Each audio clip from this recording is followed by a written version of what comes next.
같은 방에 있는 아주머니가 여기서는 너 혼자 이렇게 마음대로 울 수 없다. 너 혼자 울면 이렇게 전체가 다 벌 받는다 하면서 그래서 울면 안 된다고 하더라고요. 진짜 죽을 만큼 너무 아팠고요. 너무 진짜 울어도 모자랄 정도로 진짜 아팠는데 그래서 그 이후부터 울지 못하고 발로 머리 이렇게 벽에 팍 차서 벽에 부딪혀가지고 그때 정신을 잃었었거든요. 머리 부딪혀서요? 네. 구분하는 게 낫겠다. 그러니까 여기는 이제 아직 살리기 전이기 때문에 죽을지 말지를 이제 구분하는 것이고. 북송을 당하는 건 굉장히 힘들고 고통스러운 일이고 무서운 일인데 비행기를 타고 기내식까지 먹었다는 얘기가 있어요. 어떻게 그런 일이 있죠? 네, 제가 중국, 태국 가까이 와서 잡혔거든요. 미얀마 이런데? 네. 거기 운남성에서 잡혔는데 거기서 이제 북한 신우주 가까이 있는 단동까지 가야 되는데 거기 차로 가기에는 너무 멀고 하니까 비행기 타고 간 것 같아요.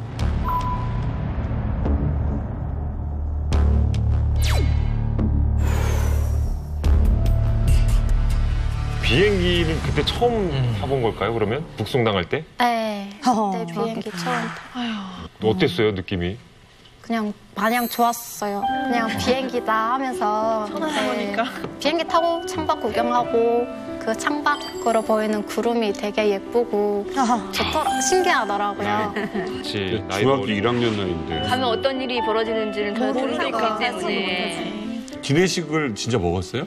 네, 기내식 먹었는데 기내식 나왔는데 중국말로 하니까 전 잘 못 알아들어서 일단 모르니까요. 중국말 몰라서 그래서 옆에 경찰관이 시키는 거 그냥 똑같은 거 달라고 했어요. 그랬더니 그 기내식이 나왔는데 고기에 그 볶음밥이었었어요. 그 고기랑 흰쌀밥 들어간 거였는데 그때 되게 어렸을 때 비행기 탔으니까 마냥 신기하고 좋고 그리고 기내식도 되게 맛있었어요. 이게 잡혀가는 거라 사실 얼마나 무서운데 어리니까 지금 잘 모르는 거잖아요. 걱정은 되겠지만. 네. 근데 중국까지 나왔다가 15살 어린 나이에 다시 이제 북송이 된 거잖아요. 어쩌다가 북송이 된 거예요? 제가 14살 때 처음으로 중국에 왔고요. 그때 가정 형편이 어려워져서 이제 돈 벌려고 살짝 넘어왔는데 중국 식당에서 1년 정도 일했는데 그 주인집 아주머니가 한국에 가겠냐. 한국 가면 난 중국보다 안전하고 자유롭게 살 수 있다. 그리고 무엇보다 공부할 수 있다고 하더라고요. 그래서 저 가겠다고 했죠. 그리고 제가 중국에 와서 얼마 안 있었어. 엄마랑 통화했었거든요. 근데 엄마가 중국에 잠깐 왔었는데 사정이 생겨서 다시 북한으로 가야겠다 하시더라고요. 아, 그러면 현재는 나는 중국에 있다, 엄마가? 네네네. 그래서 저는 그때 엄마가 북한에 돌아갔다고 생각했고요. 한국에 가서 돈 좀 벌어서 엄마랑 이제 뭐 전화하든지 아니면 엄마를 데리고 오든지 아니면 그냥 제가 엄마가 보고 싶으면 중국으로 해서 이제 북한에 이렇게 몰래 들어갔다 오든지 그렇게 하려고 생각하고 이제 한국 가겠다고 했거든요. 근데 어떻게 잡힌 거예요, 그러면 중국에서? 가다가 사람들 좀 많이 만났어요, 북한 사람들을. 그래서 총 9명 정도 만나서 가다 보니까 버스 오르고 내리고 할 때마다 우르륵 탔다가 또 우르륵 내리고 하니까 그 신고했더라고요. 아유. 네. 그럼 그렇게 잡혀서 바로 비행기를 탄 거예요, 북한으로 가는 비행기를? 아니요, 그렇진 않고요. 잡혀서 이제 수갑 차고 이제 중국 수갑식. 네, 수갑 차고 이제 중국 감옥으로 갔었어요. 아. 중국 감옥에 가서 그 언니들이 그러더라고요. 너가 한국에 가려고 했다는 거 말하지 마라. 그러면 그래서 동치범 수용소에 가니까 그냥 무조건 모른다고 해라. 그럼 돈 벌게 해준다고 하니까 그냥 따라간 거다. 이렇게 하라고 하더라고요. 그래서 그렇게 얘기했고 3달 정도 살다 보니까 익숙해지더라고요. 그 감옥 생활이. 그래서 그때는 그렇게 생각했죠. 북한 감옥도 이 정도인가? 그렇게 생각했죠. 너무 그런 줄 알았던 쉽게 거지. 생각했었죠. 그 9명은 다 같이 있었어요? 아니요. 그때 할머니 2분이 계셨고요. 그리고 중국에서 사셨던 10년 되신 중년 아주머니가 계셨는데 할머니 한 분은 쇼크 받아서 쓰러져가지고 병원에 갔고요. 네, 그분을 이제 돌봐줘야 되는 사람이 필요해가지고 그 다른 분도 또 데리고 갔더라고요. 그리고 그 중국에서 10년 사신 분은 이제 자기가 중국에서 10년 동안 살았으니까 진훈 나가면 이제 끝이니까 바늘을 삼켰대요. 어머 어떡해. 아니, 또 병원으로 갔고 그래서 저희 남은 거는 4명 남았었어요. 반으로 어떻게 된 거야? 9명에서. 그렇게 있다가 이제 비행기로 이동을 한 거네요. 네.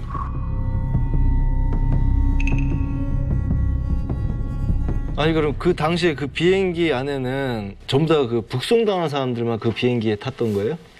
아니요, 그렇진 않고요. 저 포함해서 4명 그 북송 당하는 사람이 탔고요. 그리고 중국 사람들이랑 일반 그 관광객 중국 사람들 구석에서 탔었어요. 비행기 내려서는 그 다음에는 그럼 어떻게 됐어요?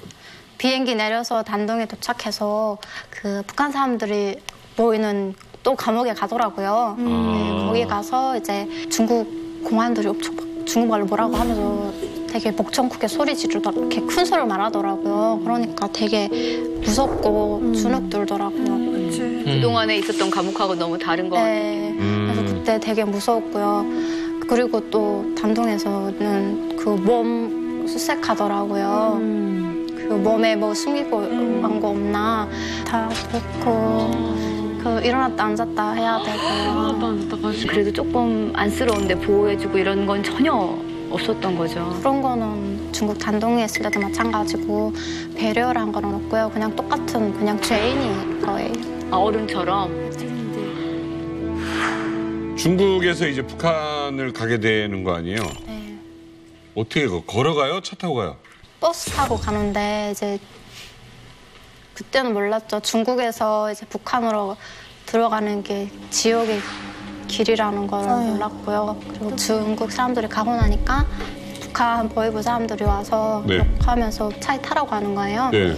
네, 스트렉스 같은 그런 차인데 지들은 의자에 앉고 저희는 의자 접고 그 차 바닥에 무릎 꿇고 머리 숙이고 손은 허리에 뒷짐지게 하고 그렇게 해서 갔었어요.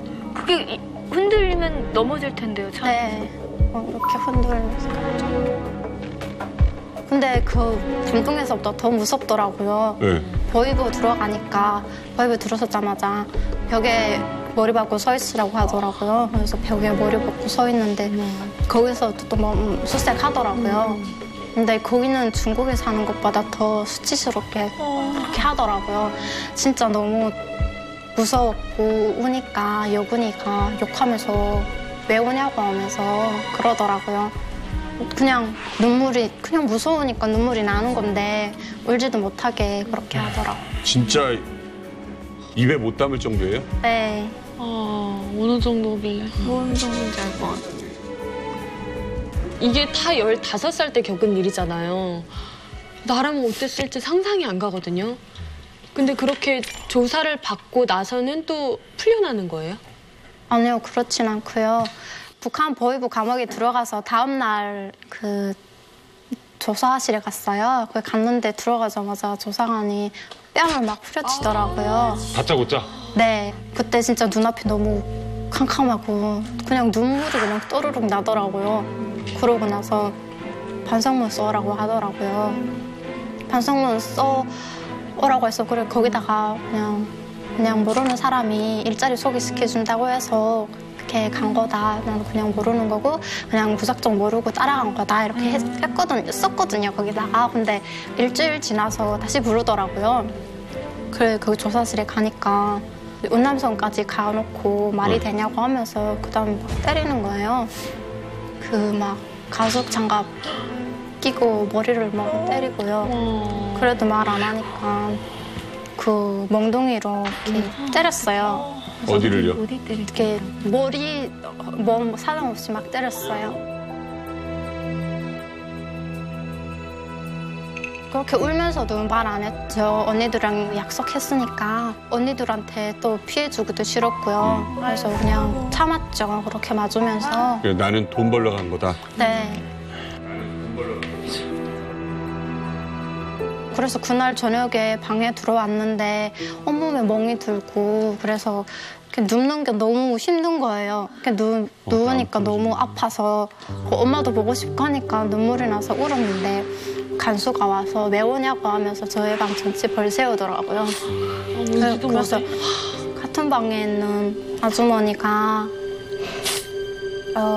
여기서는 너 혼자 이렇게 마음대로 울 수 없다. 너 혼자 울면 이렇게 전체가 다 벌 받는다 하면서 그래서 울면 안 된다고 하더라고요. 진짜 죽을 만큼 너무 아팠고요. 너무 진짜 울어도 모자랄 정도로 진짜 아팠는데 그래서 그 이후부터 울지 못하고 그 다음 날에 또 부르더라고요. 몽이 다 낫기도 전에 그래 불러서 또 때리더라고요. 그때까지 말 안 하니까. 그래서 그 사람이 너무 화가 나가지고 의자에 들어서 이렇게 내려치더라고요. 그런데도 말 안 하니까 무릎 꿇고 앉으라고 하다요. 그래서 무릎 꿇고 바닥에 이렇게 앉아 있는데 발로 머리 이렇게 벽에 확 차서 벽에 부딪혀가지고 그때 정신을 잃었었거든요. 머리 부딪혀서요? 네.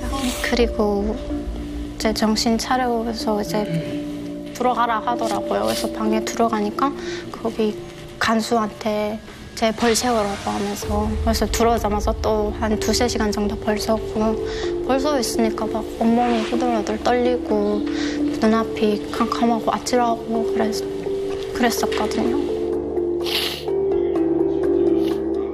그렇게 저는 9일 동안 계속 매일 맞았거든요. 9일이요? 그러면서 진짜 매일 하루하루가요. 너무 힘들었고요. 저 이름 부르면 막 심장이 쿵 내려앉고요. 너무 떨리고 조사받으러 나가면서 속으로 저 오늘은 뭐라고 해야 될까? 오늘도 또 주고 보자 이러면서 그냥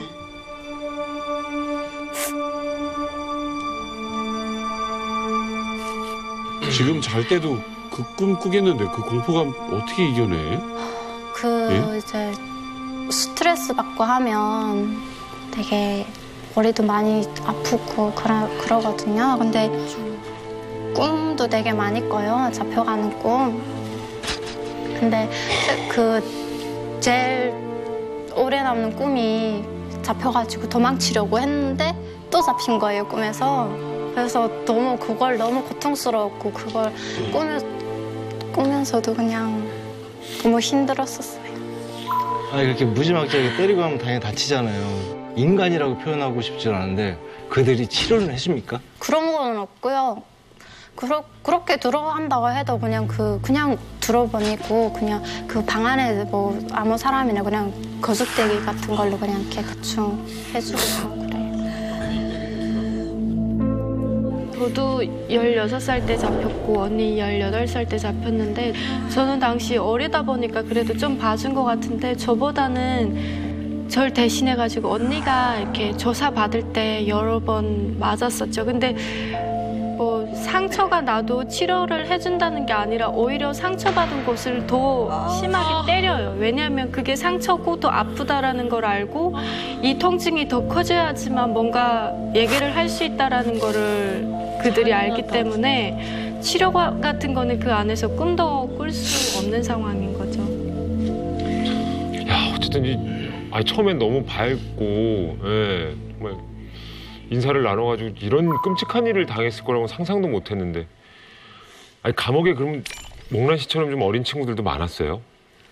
저 포함해서 그 10살 여자아이가 있었고요. 그 아이는 이제 아빠, 엄마, 그리고 오빠 이렇게 해서 4명이 온 가족이 한국으로 어려하다가 잡힌 거예요. 그래서 저 포함해서 그 10살 아이 이렇게 있었어요. 그래서 그 아이 엄마가 되게 많이 도와주고 면회 들어오거든요. 그러면 그 옥수수 가루, 속도전 가루 그거 들어오면 같이 그 아이랑 저랑 같이 챙겨주시고 이제 화장지 같은 것도 없으니까 화장지 같은 것도 챙겨 이렇게 주시고 그리고 그때 겨울이다 보니까 겨울인데 또 북한은 또 엄청 춥잖아요. 그러니까 저는 그때 후드티 같은 거 하나 입고 있었거든요. 옷이 그거밖에 없어서 추워하고 있었는데 그 아주머니들이 따뜻한 방으로 옮겨갔어요. 그러면서 그 아주머니가 저를 추천해줬더라고요. 그 애도 여기 오게 해달라고. 그래서 저도 그 아주머니랑 같이 그 좀 그래도 따뜻한 방으로 이렇게 옮겨가 그렇게 챙겨주고 그랬어요. 아니 왜 감옥 안에 따뜻한 방, 차가운 방이 있어요? 신의주 쪽에는 탄 쓰거든요. 그래서 탄 쓰는 데는 이제 식당 있고 식당 그 바로 바로 윗목 네 거기 이제 탄 쓰니까 거기만 좀 따뜻하고 나머지는 그 난방으로 하는데 북한에 전기가 안 들어오잖아요. 그러니까 그 난방 될 일도 없고. 목욕은 시켜줘요? 목욕은 그냥 샤워장이었거든요. 네. 그 감옥 안에서 그냥 이렇게 천 이렇게 들고요. 두 명이서 이렇게 들고 한 명이 그 천 뒤에 들어가서 그냥 대충. 따뜻한 물은요? 따뜻한 물 없어요. 찬물로 그냥 그것도 막 물 엄청 많이 이렇게 쓰는 것도 아니고 그 천에다 적셔가지고 그냥 이렇게 닦는 정도예요. 이 친구 이야기 들으면서 다 우리 겪어봤지만 그냥 제가 겪었던 일을 그대로 얘기하더라고요. 맞아. 저는 비행기만 못 타고 기차 타고 이제 도시락 먹으면서 갔는데 부족한 부분을 이제 설명을 해드리면 방 안에 화장실이 구석에 있습니다. 재래식 화장실. 그 정말 기가 막힌 거는 물이 수돗물이 없기 때문에 거기서 새벽에 물 조금 나오는데 변기로 거기서 물 받아서 양치. 변기물. 목난 씨 있었던 데는 칫솔은 있었어요? 칫솔은 그냥 다른 사람 쓰던 거. 저는 가족이 없으니까 다른 사람 쓰던 거. 그냥 그렇게 쓰고. 그것도 칫솔 길면 이렇게 뭐 자살수도 하고 그러기 때문에 칫솔 잘라서요. 요만하게 해서 솔하고 손잡이 그냥 이렇게 잡고서 이렇게 쓸 수 있게. 북한 감옥에는 숟가락 다 잘라가지고 반쪽으로 이렇게 먹게 돼 있어요. 이게 숟가락을 반쪽만? 예, 목을 찌르거나 뭐 자살할까봐 다 잘라서 이렇게 그냥 그 몽당귀 비처럼 그렇게 사용을 하게 합니다. 그래서. 어이가 없네요, 진짜. 아니 내가 처음 들었어요, 지금 이런 얘기는.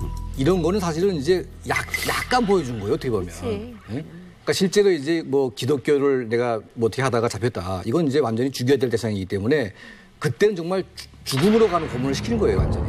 그래서 이제 그런 사람들은 이제 감옥에 잘 때에도 쪽새를 이제 그 출청에다 매달아놔요, 이렇게. 왜요? 24시간. 그게 고문이죠, 고문. 그 팔에다 빠지게 만드는 식으로. 죽으라는 거네요? 그렇죠, 죽으라는 거죠. 하는 게 낫겠다. 그러니까 여기에는 이제 아직 살리기 전이기 때문에 죽을지 말지를 이제 구분하는 것이고 죽는 사람으로 분리될 경우에는 다 그렇게 구분하는 거죠, 완전히. 예. 그러면 목란 씨는 끝까지 한국으로 가려고 했다고 말을 안 한 거예요? 네, 저는 아빠가 그랬거든요. 다른 사람한테 피해주면서 살지 말라고. 그래서 뭐든 누군가와 같이 하다 그러면 네 혼자 책임져라. 항상 이렇게 얘기했거든요. 그래서 그냥 저 혼자 그냥 그렇게 아파하면 되니까 그 언니들도 말 안 하고 있었는데 제가 말하면 제가 너무 나쁘잖아요. 그래서 그냥 그렇게 9일 동안 치료 얻으면서 그렇게 맞으면서 했는데 조사관이 그 진술서 가지고 오더라고요. 진술서 읽어보라고 하더라고요. 읽어보니까 다른 분이 얘기했더라고요. 근데 그분이 이제 한국에 먼저 누나분이 와 계셨던 거예요. 누나가 오라고 해서 한국에 가려고 했다고 그렇게 얘기했더라고요. 너무 빼도 박도 할 수 없고 그리고 그 취소관이 그러더라고요. 네 혼자면 끝까지 우겨봐도 되는데 이렇게 공범이 있는데 그냥 바로 그렇게 네가 우겨봤자 소용이 없다고 하면서 그러더라고요. 그래서 그때 그렇게 이제 진술하게 됐어요. 죽도록 맞고 결국은 그쪽이 원하는 대로 해줄 수밖에 없었고. 네. 그러면 어떻게 됩니까? 어디로 가는 거예요, 이제? 중국에만 있다가 잡힌 사람들은 한 보름 정도 있으면 다른 데로 옮겨가요. 근데 저는 그때 3개월 동안 있었고요. 그러다가 이제 그 양강도 해산보육으로 옮겨졌어요. 거기서도 또 가는 데마다 그 몸 수색을 하더라고요. 네, 거기서도 이제 조사받고 또 몸 수색하고. 또 그냥 다 벗겨놓고 네. 몸수색을 하는 거예요, 또? 네. 대형단으로 또 들어갔거든요. 대형단 거기 감옥으로 또 가서 거기서도 또 똑같이 또 몸수색하고 또 조사하고 이렇게 하거든요. 아니 15살짜리가 뭔 조사를 그렇게 할 게 있다고. 아니 무슨 간첩행위를 했어요. 뭘 했어요. 근데 또 조사야 다시? 네. 얼마나 가슴이 아프고 힘들었을까 싶어. 제일 그리운 사람이 누구였어요? 당연히 엄마죠. 그래서 엄마가 너무 보고 싶었었어요. 저는 엄마가 북한에 없다는 걸 알게 됐어요. 어떻게. 그래서 저는 그래서 중국에 있는 줄 알았어요. 엄마가. 그래서 엄마랑 동생은 제발 나처럼 이렇게 잡히지 않게 안전하게 보호해달라고 아빠한테 그냥 기도했죠. 그래서 가끔은 아빠를 원망하기도 하고 그냥 아빠한테 엄마 동생 안전하게 해달라고 기도하기도 하고 그랬었어요. 그냥 아빠 어렸을 때 돌아갔으니까.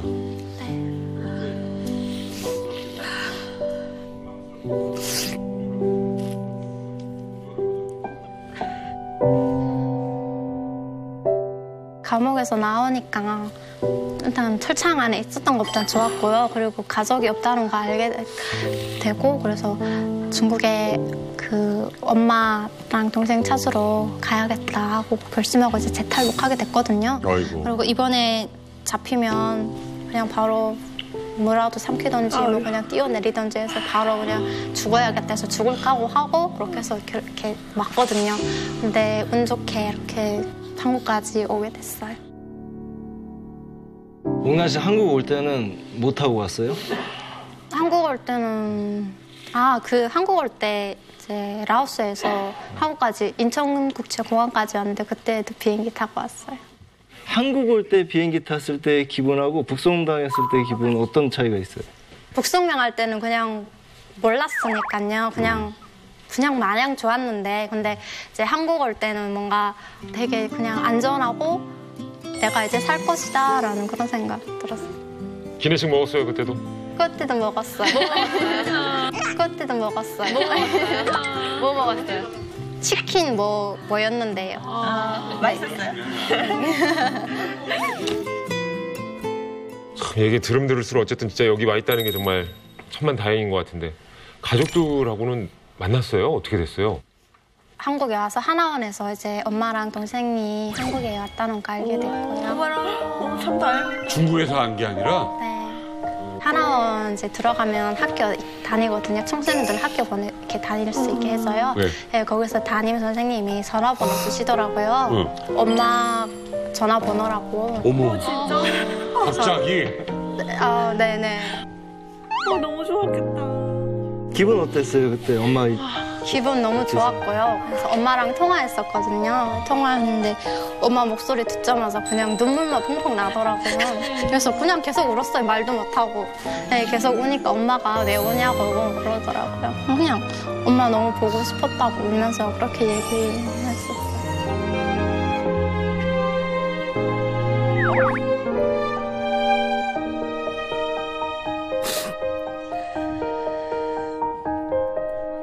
그러면은 지금은 몽란 씨 한국에서 어떻게 지내고 있어요? 저 이제 대학교 다니고 있고요. 아동복지학과. 바로 잘 어울려요. 네, 딱이야. 어울린다. 딱이다 진짜. 네, 아동복지학과 지금 3학년이고요. 왜 복지학과 갔어요? 저는 되게 아기들 좋아해요. 그리고 이제 북한에서 이제 살다 보니까 제 꽃제비를 좀 많이 봤고요. 그리고 이제 제일 마음이 아팠던 건 그 10살짜리 아이가 감옥에 있는 게 너무 마음이 아프더라고요. 제대로 먹지 못하고 그냥 기껏 먹는 게 옥수수 가루 그게 다 그게 너무 마음이 아프고. 남측에 아이들 봤죠? 어린이들 많이 봤죠? 네. 밥 안 먹는다고 떼쓰는 애들 많이 봤죠? 네. 냉기고. 어때요? 그럴 때 약간 생각은 날 것 같은데. 이것들 배가 불렀구나. 이것들 배가 불렀구나.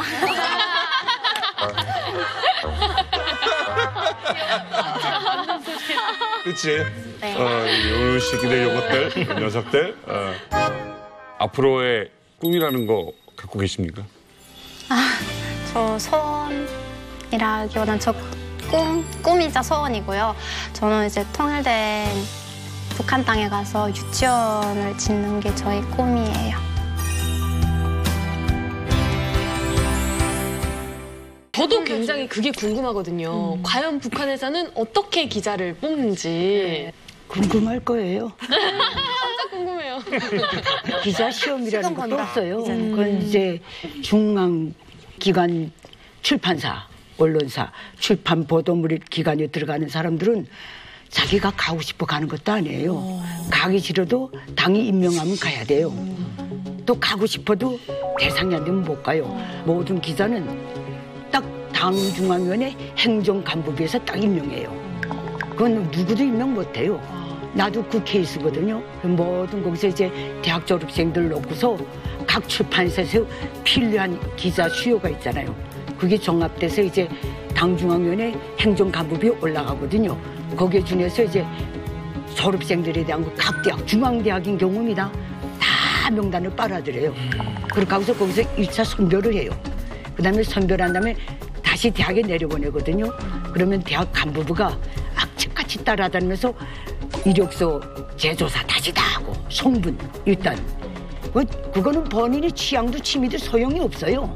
그래서 장기 쪽이니까 우리는 당이 부르는 곳으로 이게 북한이 모든 직업을 결정하는 거예요. 그렇게 가기 때문에 북한 기자는 아무나 못 돼요. 가장 많이 뽑히는 대학이 있습니까?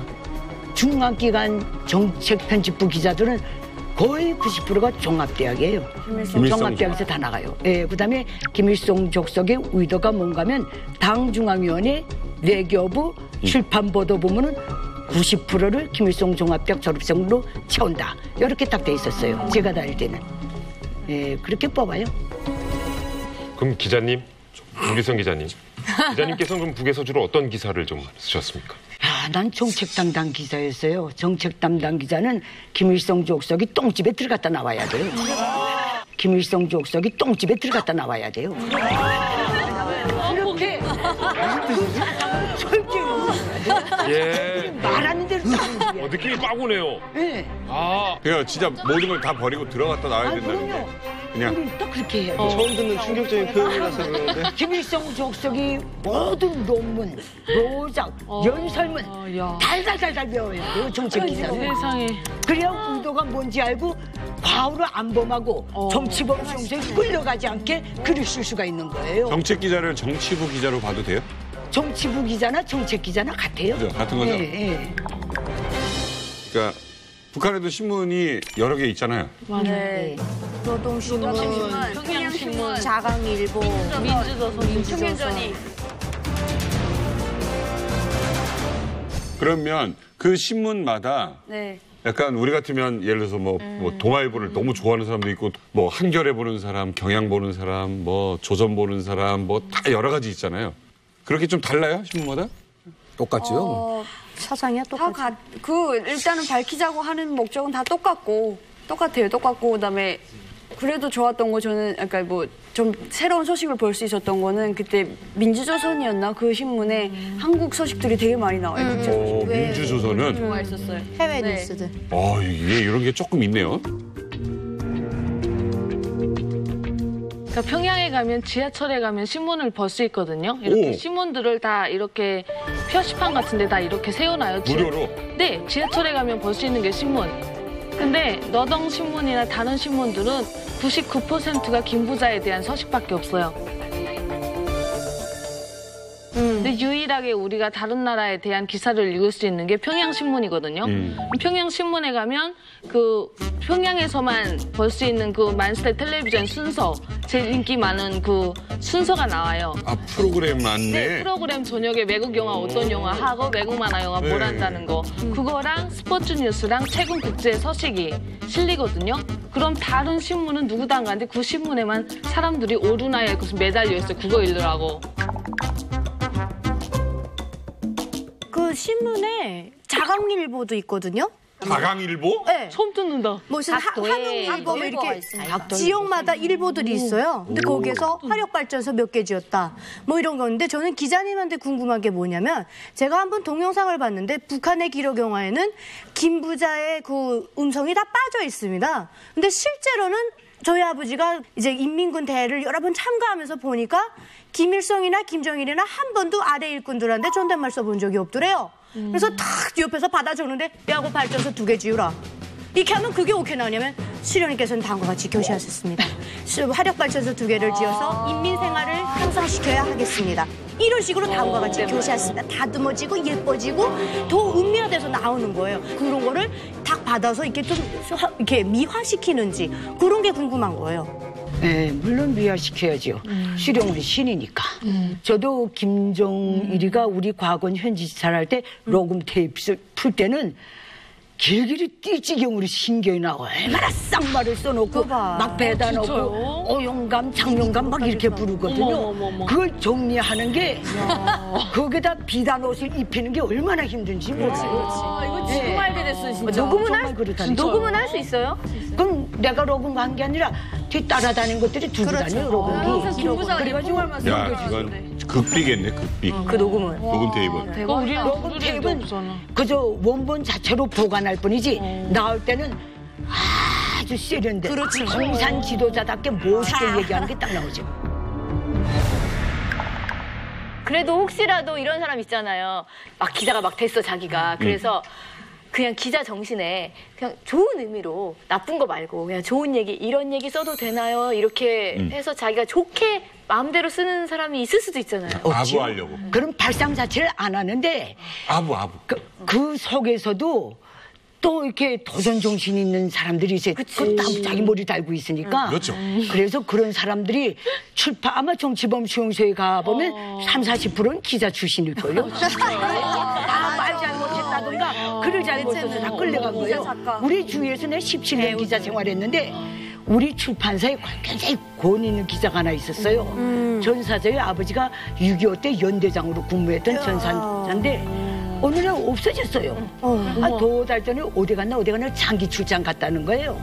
한 2달 지나니까 우리 출판사 담당 보위원이 기자들만 쫙 모여놓고 특별 강연을 하더라고요. 하더니 그 사람이 이름을 부르면서 에이 반혁명분자 마지막엔 남조선 괴뢰도당과 손잡고 무슨 우리 체제를 어떻게 우물의 양으로 이런 식으로 강의를 하더라고요. 그 사람이 무슨 시간이 있어서 남조선까지 나갔다가 손잡고 들어왔나 그렇게 농담했거든요.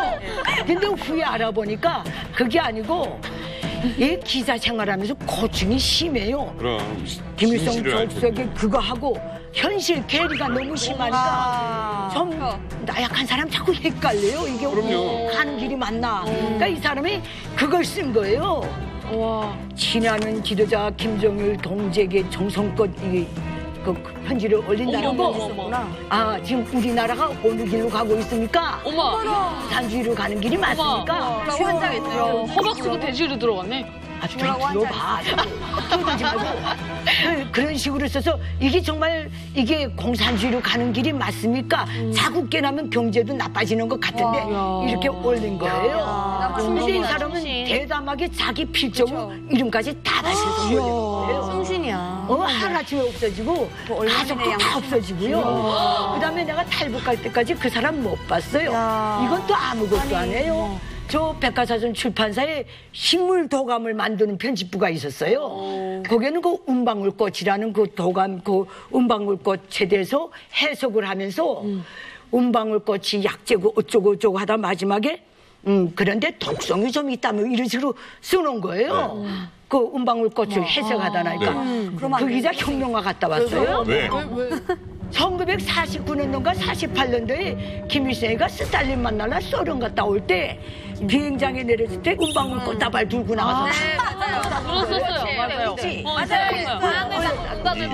세대의 소원은 김일성 수상을 주석으로 부수상 겸 애무상 박헌영 선생, 김혜희 선생 악수를 교환하시었습니다.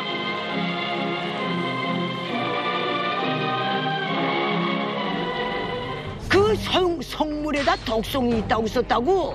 그래서 우리 기자들 다 모인 데서 통보강연에 나가고 그 혁명아 어느 탄광에 갔다가 왔다는 소리는 못 들었어요. 광고까지 들었어요. 곳의 정보잖아요. 수령이 만졌던 건 다 성물이고 수령이 앉았던 의자도 다 성물이에요. 수령이 한번 손 짚은 나무는 그 성물이에요. 맞아. 울바닥까지 다 치고 암흑의 김일성 암흑의가 몇 년도 다녀가신 거 앉아서 방구 낀 자리. 자, 김민지 기자님. 네. 좀 얘기 드리니까 어떠세요? 기자님 최고다. 사실 대충은 알고 있었는데 이 정도까지 심각한 줄은 사실 몰랐거든요. 좀 생생하게 듣고 보니까 그냥 남한에서 기자를 하고 있는 게 정말 다행이라는 생각이 들었어요. 다행이죠. 안 그랬으면 저는 벌써 몇 번을 끌려갔을 수도 있을 것 같다는 생각이 잘없지. 그리고 저는 북한에 있을 때 기자라는 직업 자체가 당의 목소리를 글로써 전달하는 사람이라고 알았지 이렇게 한국에 와서야 이렇게 자유로운 글을 쓸 수 있다는 직업이 기자라는 걸 알았어요. 북한에 있을 때 기자라고 하면 장사꾼 밀수쟁이로 알고 있었거든요. 기자를? 네. 저희 집에 종근 기자 한 분이 다니셨는데 이분이 저희 집에 올 때마다 그 생복, 뭐 해삼 이런 마른 오징어 이런 거를 갖고 와가지고 저희 집에서 머물다가 중국에 판 다음에 그 돈을 가지고 갔었거든요. 그러니까 1년에 그렇게 한 3-4번 오세요. 근데 그분이 기자다 보니까 약간 통행하는 게 일반인에 비해서 조금 쉬웠나 봐요. 그래서 저분은 기자 일을 하면서 동시에 장사를 하나? 뭔가 기자라는 이미지에 장사꾼, 뭐 밀수쟁이 이런 이미지가 강했던 것 같아요. 위에서 시키는 대로만 글을 쓰는 기자라는 말은 정말 상상도 못 해봐서 낯선데 아무튼 저희가 북한 기자들이 실제로 취재하는 그 모습이 담긴 영상을 입수했습니다. 어떤 모습일까요? 하노이 정상회담 때?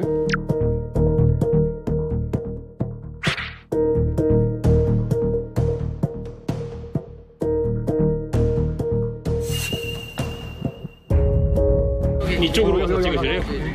이쪽 갔습니까? 아, 괜찮습니다. 고생하세요. 다 같이 하는데. 자리를 누가 내주나 봐요. 이때 자리 싸움이요. 전날부터 그냥 어디에서 할지 모르니 어디로 지나갈지 모르니까 난리가 났었어요. 근데 한국 언론팀은 여러 명이 오잖아요. 좀 속도 좀 내고 왔으니까 선두가 지금. 그러니까 이제 그저 한 10분 내지고 15분 정도 거실 그럴 겁니다.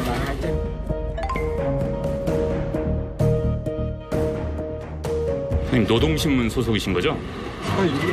중앙통신입니다. 조선중앙통신? 성함이 어떻게 되십니까? 아니, 뭐 성함까지. 베트남 쌀국수를 많이 드셨어요, 오셔서?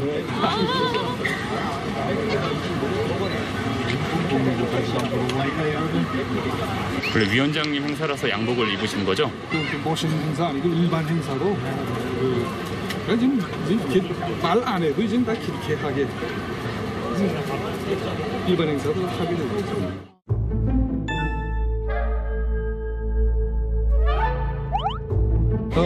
와이드잖아, 와이드. 응? 와이드라고 하니까 와이드.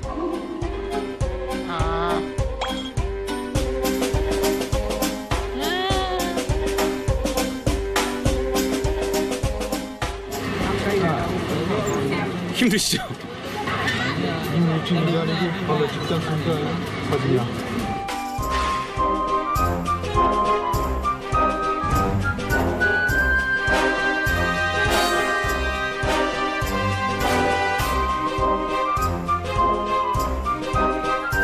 자꾸 찍어요.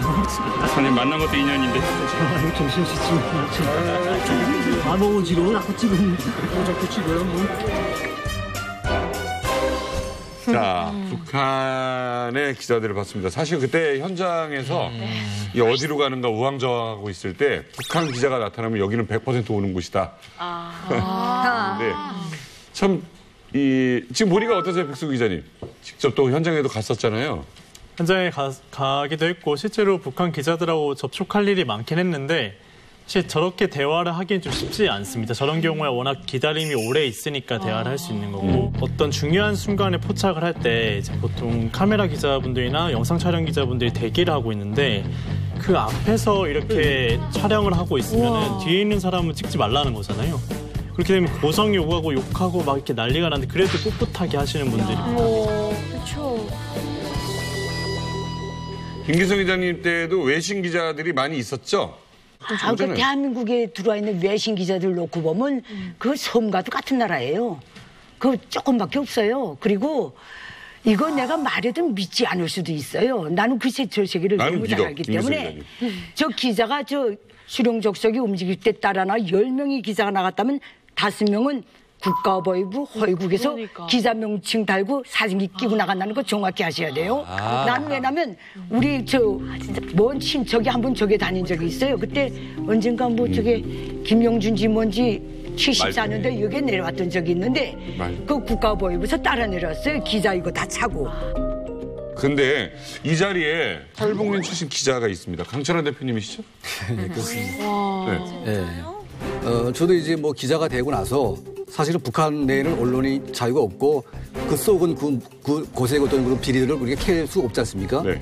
그러니까 저는 이제 비록 한국에 살고 있지만 북한 내부를 파헤쳐서 그 내부에서 일어나는 것들을 우리가 한번 보도해보자 그런 생각을 하게 됐습니다. 그래서 어떤 일이었습니까? 네, 그러니까 이제 제가 한번 김정은이 총 집권하고 나서 처음에는 김정운으로 돼 있어요. 운이라고 했었는데 나중에 은으로 고쳐졌죠 이게. 그러니까 너무 정보가 없으니까.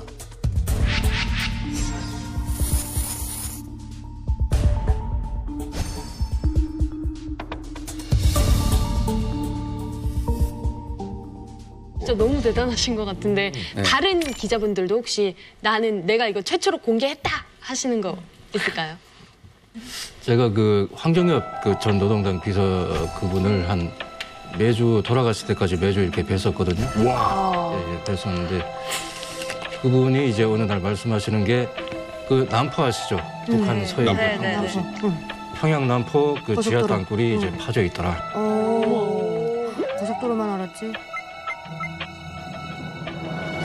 김정일이 유사시에 북한이 무너질 때 이제 도망가려고 팠다. 이렇게 말씀을 하시더라고요. 그래서 이게 보도를 냈었는데 솔직히 아무 생각도 없이 냈어요. 저는 아무 생각도 없이 냈는데 국내 언론뿐만 아니라 이제 외신들도 좀 이렇게 많이 좀 보도를 했었고요.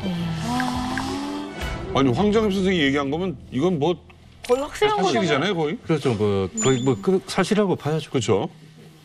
그럼 진짜 그렇게 땅굴이 파져 있다면 진짜 놀라운 사실이잖아요. 꽤 멀어요? 그러니까 평양에서 남포까지가 거리가 좀 되죠? 꽤 되죠. 서울에서 분당보다 더 멀다고 봐야죠. 네. 근데 거기에 땅굴을 봤다? 그러니까 이제 도주로가 이제 여러 갈래가 있을 수가 있는데 평양에서 남포로 가는 게 제일 빠른 길이죠. 바다로 나가는 길이. 이제 뭐 다 뽀록 났네. 그러니까. 도망갈 데 없다는 얘기죠. 여기는요, 평양의 대표 놀이공원인 능라 인민유원지인데요. 놀이기구를 타기 전에 설레는 김정은 위원장이 아주 환하게 웃고 있습니다. 그런데요, 잠시 뒤에 놀이기구가 출발하고요, 놀이기구가 고공 낙하를 하고 있습니다. 김 위원장, 많이 긴장되지만 신나는 모습입니다. 그런데 자세히 보시면요, 이 고공 낙하를 하는 놀이기구가 흔들림 없이 찍혀 있습니다. 그러니까 사진 취재 기자들의 셔터를 얼마나 열심히 눌렀는지 그 노고가 느껴지는 사진이었습니다.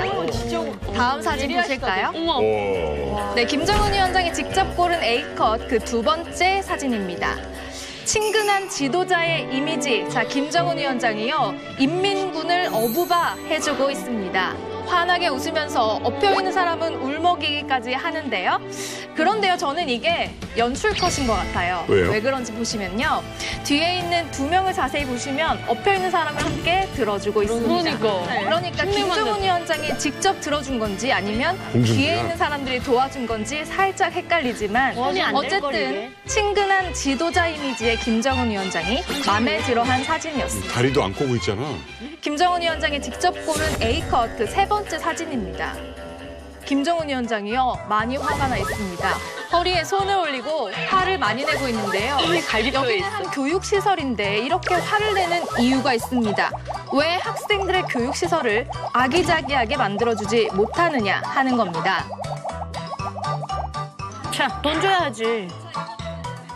자, 이번에는 안경까지 벗어 던졌습니다. 옆에 있는 간부들이요, 쩔쩔매면서 메모도 하고 있고 열심히 듣고 있죠.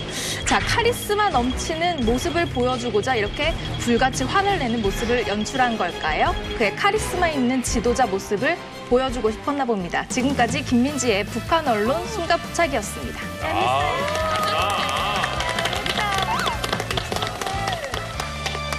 김미지 기자님 매주 나와주면 안 되나? 진짜 너무 쏙쏙 들어와요.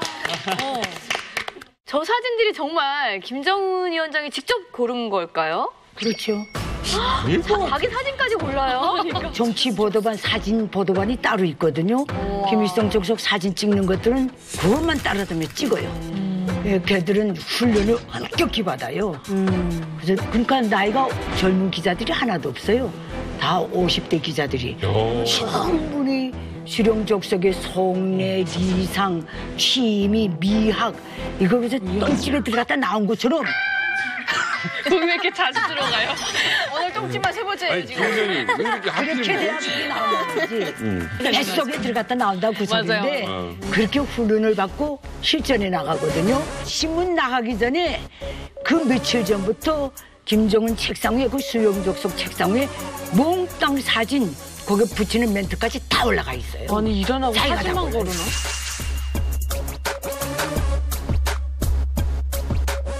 저 취미도 보니까 김일성 때 자기 사진 고르는 취미하고 김정일하고 김정은이가 완전히 다르네요. 그 김일성이는 다 북한 사람들 알 거예요. 검독광산 여성들 속에서 많이 웃으시는 김일성. 인민들 속에서 이런데. 그러니까 웃고 그 옆에 여자들이 다 둘러앉아 웃는 거.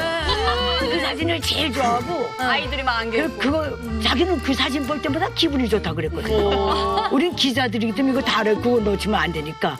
김정일이는 또 이렇게 하고 담배 피우면서 활짝 탁장대소하는 거. 그 사진을 제일 맞아요. 영화 같은 사진을 좋아하는. 그 사진만 보면 자기 기분 좋다 그래. 다 이렇게 돼 있는데 김정은이는 어려서 그러는지 아직 자기 그 뭔가 잘 못 잡은 것 같아. 이해한다는 게 수없이 많은 사진 올리잖아. 근데 왜 기자들도 알잖아. 이건 안 올리는 게 나을 텐데. 올려. 오늘 고르십시오 했는데 이걸 골랐어. 아니 맨날 여긴데 맨날 이러고 있어. 야, 이건 뭐 잘못한 거 아니? 그래도 우리가 보기엔 웃기지만은 어쨌든 김정은이 보기에는 자기가 그게 좋은 거예요. 근데 만약에 사진을 좀 못 찍었어요. 그런 경우에는 혹시 수룡님 혹시 놀이기구 한번 더 타주실 수 있겠습니까? 이런 멘트를 할 수 있으나? 수령족속 기분에 따라서 자기 기분이 좀 한 번 더 찍을 수 있고 자기 기분이 성질 나 있으면 안 하는 거죠. 탑스타네. 기분에 따라 다 움직이니까. 다혈질이네. 그리고 이제 백마탄 사진국 김정은이 어렸을 때 백마가 얼마나 불쌍해요. 경복까지. 다 얘기하더라고. 말이 백두산의 백마. 나 걔 척추 한번 봐야 된다고 막. 주간판 탈출이에요. 단 기자들이 올라가서 그거 찍었을 거예요. 다 찍고 자기가 다 고르는데 김정은이도 추웠던 것 같아요. 벌다고 시퍼렇게 얼어가지고 그 사진 한 컷을 건지겠다고. 질문이 있습니다. 인민일보에 만약에 김정은이나 김일성 사진이 나왔을 때 신문은 반을 접잖아요. 접히는 곳에 있을 수도 있어요? 안 돼요. 있으면 안 돼요. 신문은 허리 꺾인다든가 목이 꺾인다 절대 못 접어요. 평면으로 딱 1호 사진이 들어간 거는 그렇게 관리해야 돼요. 그거 접혀서 막 다뤄서 정치범 시용소에 끌려간 사람들이 많아요. 그러면 신문 전신 컷이 없겠네요. 전면에 사진 나온 게 그냥 전체. 나오는 거죠. 그때 그 노동신문에 전신 하나 나오면 굉장해요. 들고 다니러 꼽지 못해서.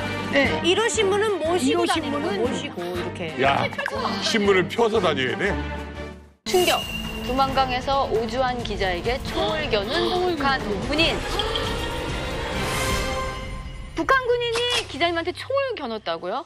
제가 이 사건을 겪었을 때가 중국계 그 미국인 여기자 로라링 씨하고 유나리 씨 두 분이 이제 한창 납북돼서 이제 그냥 동북아 쪽이 좀 긴장 상태. 난리였죠, 난리. 그래서 저도 이제 지금 뭐 어떻게 지금 국경 쪽에 어떻게 돌아가고 있는가, 그리고 그 납북 루트가 또 어딜까 이런 점들 알아보러 한번 제가 그 두만강 쪽에 갔었어요. 네. 그 가서 보트를 한번 이제 그 운전기사 이제 그 해가지고 탔었는데 이 보트가 달리다가 북한 땅을 한 2m, 3m 냅두고 멈춰버린 거예요. 예, 멈춰버려가지고 이 북한 경비대가 군인애가 이 소총을 메고 거기서 내려다보고 있는 거예요, 보트를. 그때가 그 2009년 그때쯤이었습니다만 진짜 그 보면서 그때 진짜 사회 제가 한 말씀 해도 되겠습니까? 네. 우리 오 기자가 글은 정말 잘 씁니다. 제 사실 황장엽 선생님이 아마 북한 관련 기자 중엔 최고다, 최고일 거다. 이제 뭐 잘 해보라. 아니, 저도 많이 읽어봤어요. 예, 그랬는데 말을 이렇게 못하네요. 내가 지금 참다 지금 제가 나섰는데 이 친구가 있어요, 이야기한 많아요. 사건에 현장에 제가 있었고요. 그 유나리 러라링이 잡혔을 때 그 사건을 또 취재하기 위한 미국 요 기자가 저희들한테 이제 주문을 했어요. 같이 가서 동행할 수 있냐? 그래서 오케이. 가서 이제 흔적대로 지금 소개 받아서 더문에 갔는데 더문에 4월달 게 오름이 풀려가지고 그 관광 보트가 뺑뺑 도는 거 북한까지 기슬까지. 맞아. 네, 뺑글뺑글 도는데 3바퀴째 갔는데 북한 쪽에 이렇게 밭이 붙어서 2m도 안 붙어서 와. 바다당 하고 섰어요. 보트가. 이게 볼려서 바닥에. 보트가 섰는데 군인이 총 들고 떡하게 서더라고. 아니 같은 사건을 이렇게 다르게 들을 수 있다니. 손을 이렇게 들고 있다고 했어요, 그냥. 그래가지고 아니 아까 그냥 약간 이건 제가 좀 원래 말주변이 있지만은 그때 기억하면 좀 지금도 아찔해요. 그래서 김성민 기자님 진짜 놀랬죠 그때. 네, 진짜 놀랬겠다. 엄청 그냥. 우린 그냥 다. 그 놀란 걸 그냥 엄청으로 끝내시는 겁니까? 아니면 나중에 이메일로 보내주시면 저게 나레이션으로 읽어드릴까요? 그건 좋은 생각이다. 뭐 찰나인데 찰나지만 배 딱 솟고 얘는 총딱 들었고 그 배 운전하는 사람 바랑 뭐 번개 속도로 당겼는데 몇 초 만에 다 브라락해서 나왔죠. 몇 초 동안 지역 갔다 왔네. 이야. 근데 지금은 근데 웃으면서 얘기하면 실은 얼마나 살떨리는 상황이에요. 아유 총을 겨뤄봐. 그러니까 얘기를 들어보니까 중국 현장 취재라는 게 상당히 좀 위험천만한 일인 것 같기도 한데 왜 이렇게 중국에 진짜 취재를 이렇게 가시는 거예요? 일단 그런 말이 있잖아요. 뭔가 이 사건의 전말을 알려면 현장에서 뛰어라. 그렇죠. 솔직히 여기서 뭐 북한 소식도 들을 수 있고 그렇지만 직접 가서 그 탈북민 분들의 그 어려움을 좀 체감을 하고 좀 더 북한하고 가까운 곳에서 이제 북한이 어떤 곳인가 좀 접해보고 아마 이제 그런 이유가 아니었나 생각이 됩니다. 네, 아무튼 북한을 취재하면서 뭐 산전수전 다 겪으신 것 같은데 여기서 끝이 아닙니다. 오주환 기자님이 그 취재 도중에 탈북 관련 사진을 하나 입수하셨다고 해요. 그런데 이 사진이 그 기자 생활을 하면서 가장 충격적이고 안타까웠던 사진이라고 합니다. 보시죠. 뭘까요? 어머. 저게 뭐예요? 땅굴 사진? 중국에서 탈북민들이 숨어 사는 굴. 뭐야? 스티로폼 한 장이 벽에 있고 나무 기둥 만들어놨고요. 이건 비닐 같은 거 한 장 갖다는데 아니 이게 사람 사는 데가 맞나 싶은데 오장 기자님 저 사진은 어디서 찍으신 겁니까? 중국 제가 이제 출장 다니던 그 시절이었어요. 그때 유상준 씨라고 이제 많이들 아실 겁니다. 그분이 이제 탈북 활동 지원가로 이제 다니시면서 좋은 일도 많이 하셨던 분인데 지금까지 좀 자기가 이렇게 밝히지 않은 게 있었는데 이 탈북민들이 중국에서 이렇게 보이지 않는 피해를 당하고 있다. 이제는 좀 밝히고 싶다. 그러면서 이제 아까 보신 그 사진들을 이제 파일로 쭉 주시더라고요. 저는 솔직히 이거 사진을 보면서 처음엔 이 무슨 짐승굴을 왜 이렇게 사진을 주시나 생각을 했었습니다만 알고 봤더니 정말 거기가 이제 진짜 탈북민들 마지막 보루였더라고요. 그래서 참 암담했죠 그때. 그래서 그 탈북민들 뭐 아시겠지만 잡히면 이제 무조건 북송돼요. 북송되면 이제 뭐 기다리고 있는 운명은 뭐 뻔한데 제가 그걸 피해서 그 북송을 피해서 세상에 그 땅굴 속에 3년 동안 거주하신 분도 제가 만나뵌 적이 있어요. 세상에 3년씩이나. 예. 저는 이제 그 중국에서 제가 아시는 분이 이제 사업하시는 분이 있었는데 저는 토굴에서 살다가 이제 어떤 분이 이제 돌아가셨는데 중국인들이 그 관을 짜가지고 이제 북한에 넘겼어요. 어머. 근데 북한 애들이 그 가지러 오지 않는 거예요, 이게. 그래서 그 해산 앞바다에 그 관이 놓여있는데 그걸 방치되어 있는 관을 갖다 사진 찍어가지고 보낸 적이 있어요. 그게 문제네. 예. 그러니까 이제 그런 게 한두 건이 아니다 보니까 정말 이게 북한이 문제가 심각합니다, 어떻게 보면.